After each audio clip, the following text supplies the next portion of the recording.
pagi semuanya. Pagi. Apa kabar? Baik. Sudah sarapan belum? Sudah. Belum. Jadi kalau yang belum bisa istirahat nanti makan di depan.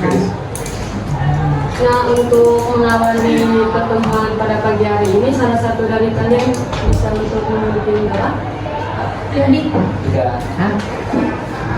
Baik teman-teman, marilah kita berdoa sebelum memulai pembelajaran pada pagi hari ini. Dalam nama Bapa dan Putra dan Roh Kudus. Amin. Selamat pagi ya Bapak, terima kasih atas berkat-Mu karena pada hari ini kami dapat berkumpul bersama. Ya Bapak, berkatilah semoga pembelajaran hari ini dapat berjalan dengan lancar dan dapat menambah ilmu kami. Amin. Dalam nama Bapa dan Putra dan Roh Kudus. Oke, terima kasih. Sebelumnya perkenalkan, nama saya Ibu Veronica Tutombur, biasa dipanggil Ibu Vera. Saya semester 6 di Prodi Pendidikan Keagamaan Katolik. Di sini saya sementara waktu untuk menggantikan Pak Singgi untuk mengajar pembelajaran kita pada pagi hari ini. Nah, di sini sebelumnya kita mau membuat kesepakatan kelas dulu. Kira-kira dari kalian ada yang mau saran? Misalnya jangan ribut atau Jangan main game. Oke, apalagi? Dua jam. Ini bijak menggunakan HP kan? Ya. Bijak Jadi menggunakan HP. kesepakatan kita pada pembelajaran hari ini apa? Bijak menggunakan HP. Sama? Nggak boleh ribut ya. Ya. Oke. Saya belum mengenal kalian satu persatu. Jadi sekarang waktunya untuk perkenalan diri. Dari sini. Itu aja? Ya. Iya. Perkenalkan, nama aku Claudia Anjeli Marwan, biasa dipanggil Claudia. Oh, Claudia. Nama aku Zinisia dipanggil Veronica. Perkenalkan, nama aku Gabriel Kusame Tanggita, biasa dipanggil Baby. Oh, Bibi. Oke. Yang depan? Perkenalkan, nama saya Dominic Natanael, bisa dipanggil Niko. Perkenalkan, nama saya Krisantus Gading Dikara, biasa dipanggil Dika. Nah, saya Benedictus Christopher Pamungkas dengan Ibu Kristo. Oke, terima kasih. Yang satu nggak hadir namanya siapa? Mosa.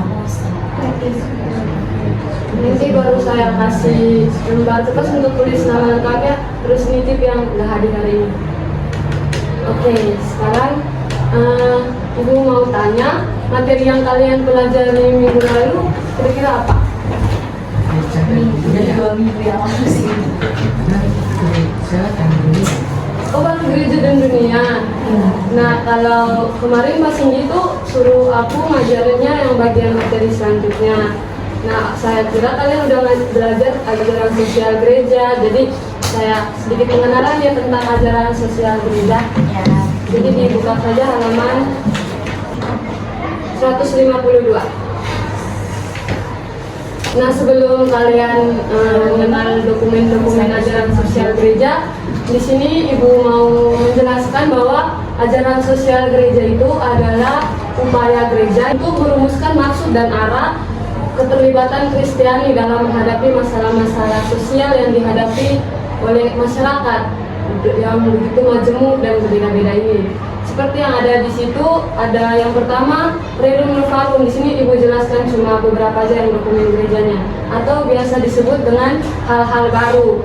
Di sini dokumen ensiklik ini menaruh perhatian pada masalah-masalah sosial yang secara sistematis, misalnya ketidakadilan di situ akan dibahas, terus solidaritas memperjuangkan hak-hak buruh, dan juga bisa mater et magistra atau ibu dan guru yang berbicara tentang keprihatinan mendalam soal masalah sosial.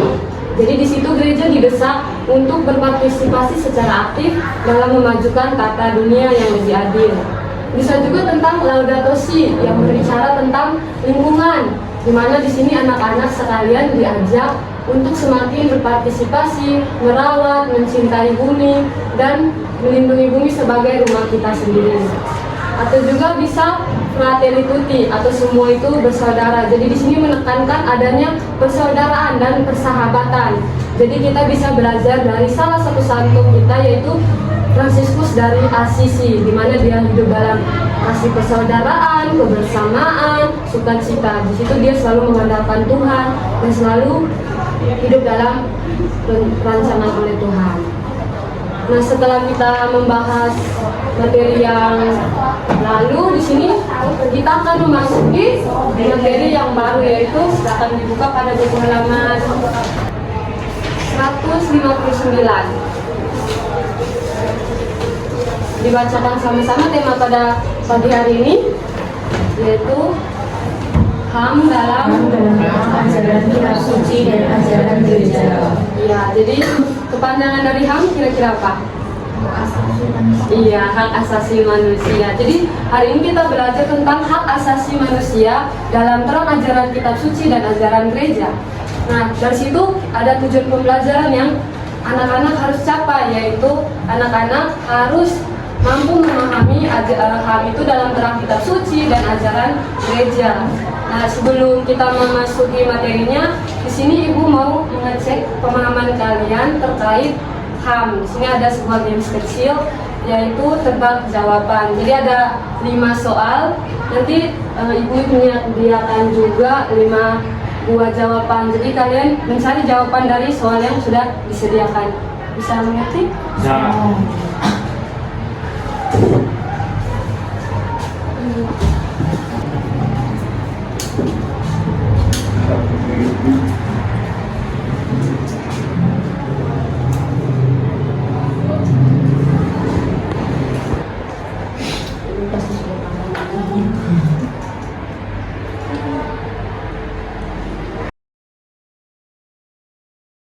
Apakah sudah?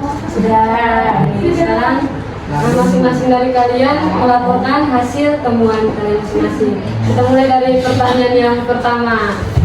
Apa yang dimaksud dengan hak asasi manusia? Gak apa-apa, baca sama-sama aja. Kata pada dasar memiliki setiap manusia sudah terlahir sebagai anugerah dari Tuhan tanpa memandang ras agama atau status sosial.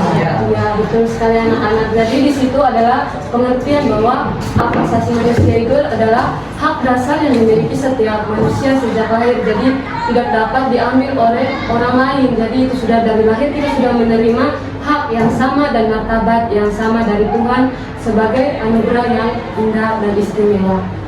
Pertanyaan yang kedua, apa makna hak asasi manusia? Pengakuan bahwa setiap orang memiliki martabat dan hak yang harus dihormati, dijaga, serta dilindungi. Ya, betul anak-anak. Jadi setelah kita menerima hak dan martabat yang sama, kita dituntut untuk harus menjaga, harus menghormati dan melindungi martabat dan hak yang kita terima itu. Terus yang ketiga, apa saja contoh hak asasi manusia dalam kehidupan sehari-hari? Hak untuk hidup, berpendapat, beribadah, mendapatkan pendidikan, dan diperlakukan dengan adil. Untuk anak-anak sekarang kira-kira sedang menempuh hak apa kira-kira? Iya, betul sekali. Mendapatkan pendidikan. Nah, yang keempat, apa akibat jika hak asasi manusia tidak dihormati?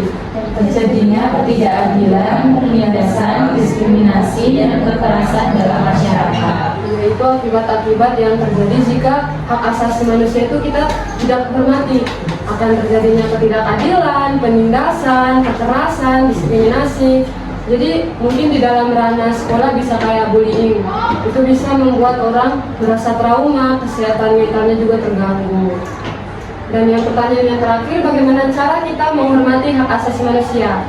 Menghargai pendapat orang lain, tidak melakukan diskriminasi, membantu sesama, dan menaati hukum yang melindungi hak-hak setiap orang. Jadi itu adalah cara-cara atau sikap-sikap yang dapat anak-anak lakukan dalam menghargai hak asasi manusia. Apakah bisa? Bisa. Ya. Oke, lebih mendalami lagi tentang materi kita pada pagi hari ini. Di situ ada sebuah kisah, kira-kira judulnya apa?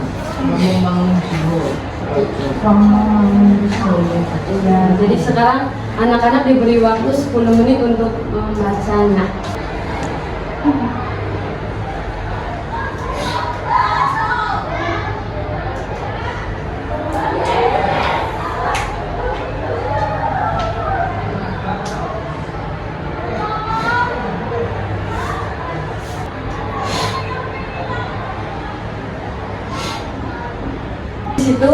ada 3 pertanyaan, kita mau diskusi dulu atau bisa langsung aja?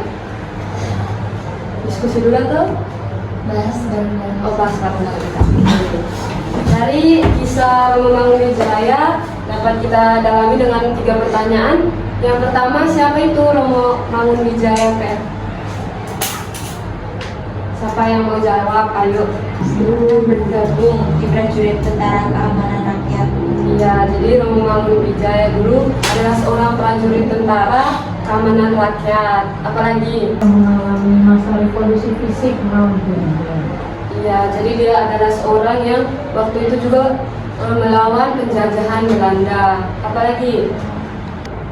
Dia bekerja di bidang apa? Ayo. Di paragraf keempat.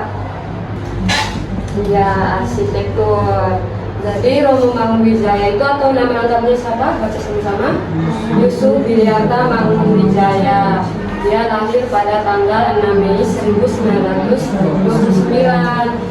Nah, dia itu adalah seorang imam Katolik dan juga arsitek, penulis, dan juga aktivis dalam memperjuangkan hak asasi manusia untuk warga Indonesia, rakyat Indonesia pada saat itu yang sudah dijajah oleh orang Belanda. Nah, dari situ apa saja yang telah diperjuangkan Romo Mangunwijaya sebagai pengikut Kristus? Kepeduliannya pada warga, Iya, betul sekali, perhatiannya kepada rakyat yang sederhana, miskin, apalagi baca yang kuat. Keras. Yang keras. Gak apa-apa, ada yang salah. Apa? Tadi ngomong apa? Oh, yang membangun kawasan pemukiman warga. Iya, betul sekali. Jadi dia membangun bangunan yang layak untuk warga yang saat itu membutuhkan tempat tinggal. Apalagi di paragraf kedua. Oh iya, betul sekali. Dia mendampingi warga Kedung Ombo waktu itu untuk memperjuangkan hak lahannya karena waktu itu dipakai untuk medan militer bagi bangsa Belanda. Jadi betul sekali Romo Mangunwijaya itu hidupnya selalu bertekad kepada rakyat Indonesia. Dia selalu memperdulikan kepada mereka yang tersingkir, mereka yang miskin dan membutuhkan uluran tangan pada saat itu. Nah, mari kita baca sama-sama penjelasannya pada halaman 161. Romo Mangunwijaya merupakan salah satu pejuang HAM di Indonesia sebagai pengikut Yesus. Ia berkomitmen untuk membela orang-orang kecil, orang miskin, serta orang-orang yang tertindas sampai akhir hayat hidupnya. Pandangan gereja tentang hak asasi, yakni hak yang melekat pada diri manusia sebagai insan ciptaan Allah. Hal ini tidak diberikan kepada seseorang tanpa kedudukan, pangkat atau situasi. Hal ini dimiliki setiap orang sejak lahir. Oleh karena itu, hak asasi manusia merupakan tolak ukur dan pedoman yang tidak dapat diubah dan harus ditempatkan di atas segala hukum. Oke, betul sekali. Jadi Romo Mangunwijaya adalah seorang pejuang hak asasi manusia bagi bangsa Indonesia. Dia selalu memusatkan perhatiannya kepada orang-orang yang miskin, orang-orang yang tersingkir, orang-orang yang tertindas sampai akhir hayat hidupnya. Nah, tentunya anak-anak juga bisa nih menjadi seorang pejuang HAM dari hal-hal kecil seperti mendengarkan pendapat orang jika ada yang memberikan pendapat. Kalau dia pendapatnya kurang baik, diberikan saran yang baik, bukan solusi yang ngejas dengan kasar atau kurang baik itu. Tidak menulis. Iya, betul. Jadi Saya akan bully, Chris. oh iya, ada yang suka bully. Ya. Harus bertobat. Coba Chris, coba. Jadi dikurangin ya, karena nggak semua orang itu bisa menerima, kemudian juga harus diperbaiki itu. Aku suka Jadi, memberi. oh memberi ya, ada yang baik. Ya, kreatif. Membantu orang yang susah sering ya? Sering banget. Kenapa ketawa? Gak apa-apa. Oke. Tadi kita kesepakatan apa? Oh, iya. Gak apa-apa. Senang ngecek. Iya, gak apa-apa. Semangat anak-anak, sekarang kita akan menggali ajaran kitab suci dan ajaran gereja. Mari kita akan membacakan Injil Yohanes bab 8 ayat 1 sampai 11. Kita bacakan bersama-sama. Tetapi Yesus pergi ke Bukit Zaitun. Bagi benar ia berada di Galilea. Dan seluruh rakyat datang kepadanya. Ia duduk dan mengajar mereka. Maka ahli-ahli Taurat dan orang-orang Farisi membawa kepadanya seorang perempuan yang kedapatan berbuat zina. Pertanyaan yang pertama, apa yang disampaikan dalam teks kitab suci tersebut? Mengajarkan tentang pengampunan. Iya, pengampunan apa lagi? Tidak boleh berzina. Tidak boleh berzina apa lagi? Intinya bertobat dengan tulus. Ya, terus yang satu yang paling penting ini keadilan, apa lagi? Kasih. Pengampunan sudah tadi. Oh iya, maaf ya. Nggak apa-apa. Apa yang dilakukan oleh orang-orang Farisi dan ahli-ahli Taurat? Mereka itu apa? Sikapnya apa sih? Iya, betul sekali, tidak boleh menghakimi. Jadi pesan dari isi dari kitab suci ini adalah di mana Yesus itu tidak langsung menghakimi, tetapi memberikan kesempatan kepada perempuan yang berzina itu untuk bertobat, tidak seperti orang ahli-ahli Taurat dan Farisi, yang di mana mereka langsung mau melempari perempuan itu dengan batu sesuai hukum Musa. Iya, hukum Musa. Iya. Tetapi Yesus bertanya, kira-kira pertanyaannya apa? Berkata maksudnya, barang siapa yang tidak Mempunyai dosa. iya, terus lanjut. Hendaknya iya. Hendaknya ia melempari batu. Iya. Pertama. Terus apa yang didengar, maksudnya tanggapan dari orang-orang Farisi dan ahli Taurat apa? Pergi. Iya, jadi Males. Nggak bisa nih. iya, jadi orang-orang Farisi dan ahli Taurat itu merasa bahwa mereka itu berdosa, tidak ada yang suci ya. Atau di sini semua tidak pernah berbuat dosa. Nah, iya, semua pasti berbuat dosa. Apa? Ya, di situ Yesus mau mengajarkan kita bahwa kita tidak boleh menghakimi, memberikan kesempatan kepada orang jika kita ada yang berbuat salah kepada kita harus mengampuni dan memaafkan. Pertanyaan yang kedua, bagaimana sikap dan ajaran Yesus tentang HAM dan berdasarkan cerita tersebut? Tadi yang kita sudah sebutkan apa aja? Apa? Memaafkan, tidak Menghakimi. iya, tidak menghakimi, terus ke Gila. keadilan. Ya, jadi di situ adalah sikap-sikap atau nilai-nilai yang perlu kita tanamkan, yaitu sikap saling mengampuni, saling memaafkan, tidak boleh menghakimi, dan tadi memberikan kesempatan kepada orang untuk berubah lebih baik lagi.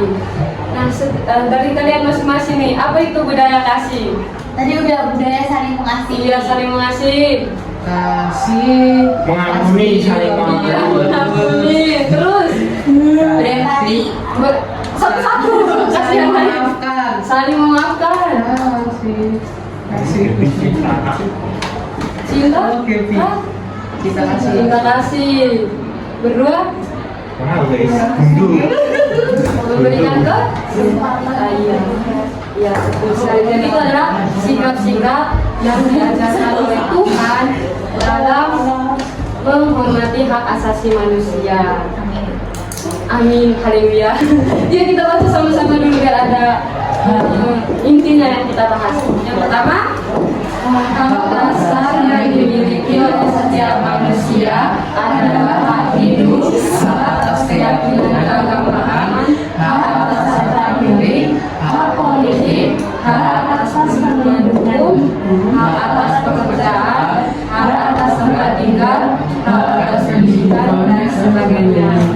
Hak-hak tersebut sering dilecehkan oleh dalam orang-orang negara. Yesus berani berdiri pada pihak yang kurang beruntung, berdosa, orang miskin, wanita, orang sakit, dan tersingkir, baik orang Yahudi maupun non Yahudi.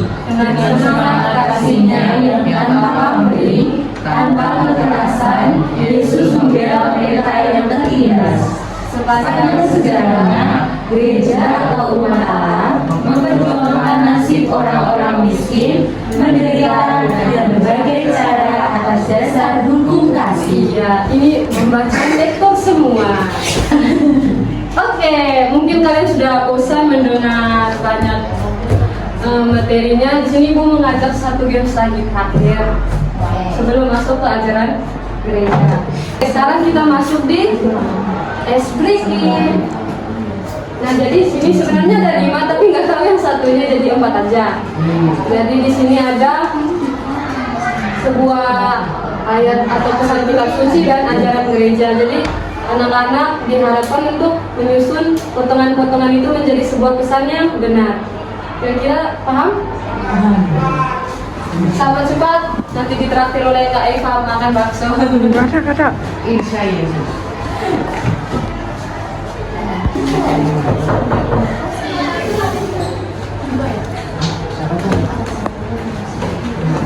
Oke.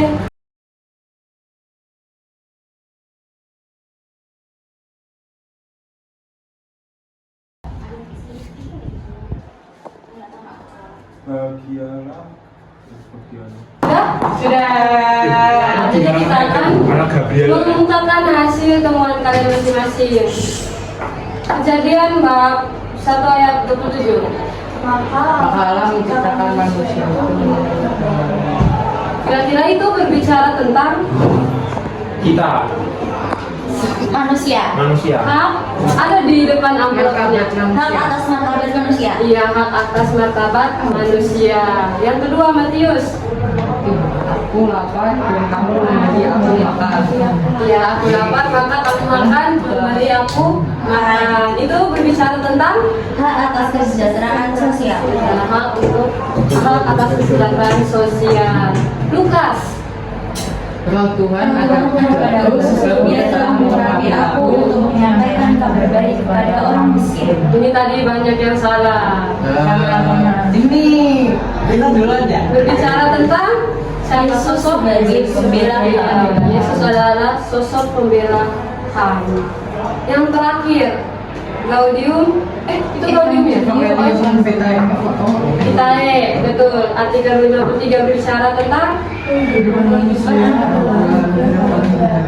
ini tadi masuknya di dalam pertanyaan apa? Yang pertama, anugerah Tuhan berkaya berharga.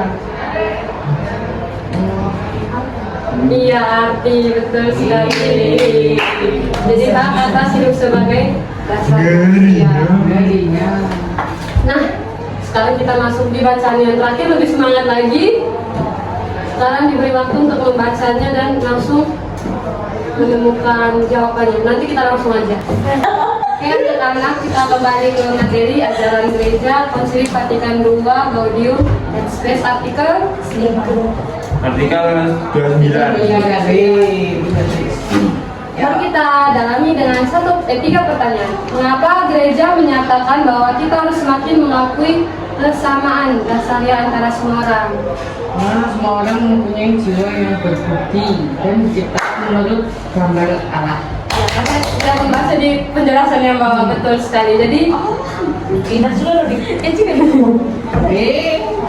jadi betul sekali gereja itu mengajarkan bahwa semua manusia itu diciptakan menurut gambar Allah atau citra Allah serupa dengan Allah, memiliki martabat yang sama, mempunyai tujuan yang sama, walaupun kita ada perbedaan baik fisik, perempuan dan laki-laki, intelektual atau moral, semuanya tetap berharga di mata Tuhan.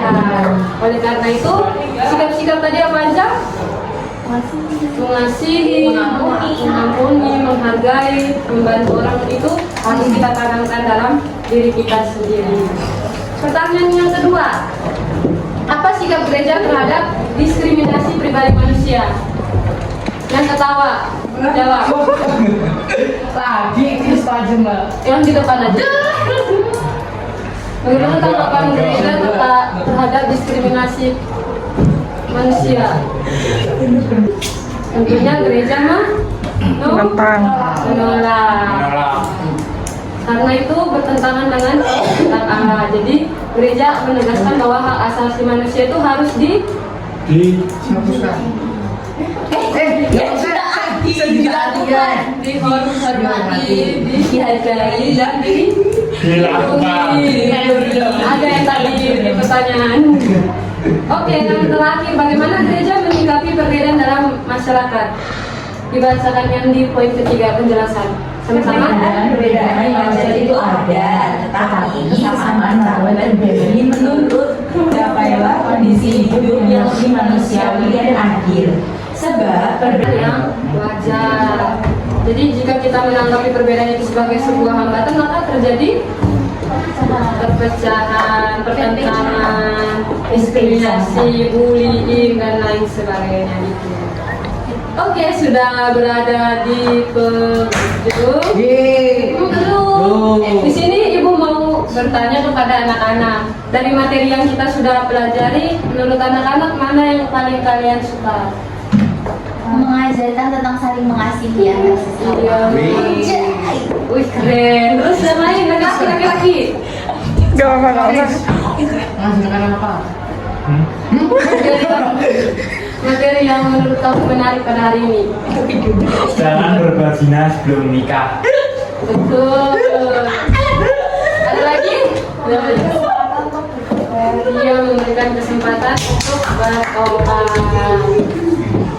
Nah, anak jadi harapannya semoga materi pada pagi hari ini berguna dan bermanfaat. Amin. Amin. Amin.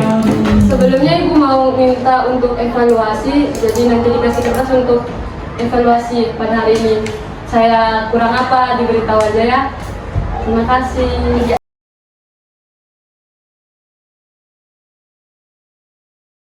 Anak terima kasih buat evaluasinya. Jadi di sini ibu mau memberikan tugas. Jadi nanti ada tugas pada halaman. Tapi nanti saya kasih filenya, nanti dikirim ya salah satunya ke teman-teman lain. Nanti kalian centang-centang aja yang halaman 168. Terus ada satu lagi. Kalian mau buat puisi atau poster? Puisi. Oh iya, bagus banget, betul sekali. Jadi kalian harus buat puisi, nanti saya kirim seluruhnya. Intinya sesuai dengan tema kita. Mau video? Video harus video. Ya gak mau beli poster atau video. Enggak apa-apa deh, enggak apa-apa. Apa? Bentuk Poster aja. tulisan aja. Iya. Tapi nanti dibuat di Instagram. Oh ya. Oke. Iya, di cerita aja. Poster aja nih. Tapi digital atau Digital. Oh, poster aja. Puisi. Enggak, puisi aja udah Puisi. pertama. Ya, puisi. Biar beda dengan naik kelas sebelah. Oh. Puisi cuma teks aja, dibuat semenarik Digital. Iya. Oke anak-anak, terima kasih untuk kebersamaannya. Sebelumnya saya minta maaf kalau ada kurangnya, salah kata atau perbuatan, saya mohon maaf. Oke, sekarang kita akhiri dengan doa. Cewek-cewek. Baca doa penulis atau spontan aja. Iya. Bisa orang. Iya. Kita berdoa. Nama Bapa, Putra, dan Roh Kudus. Amin.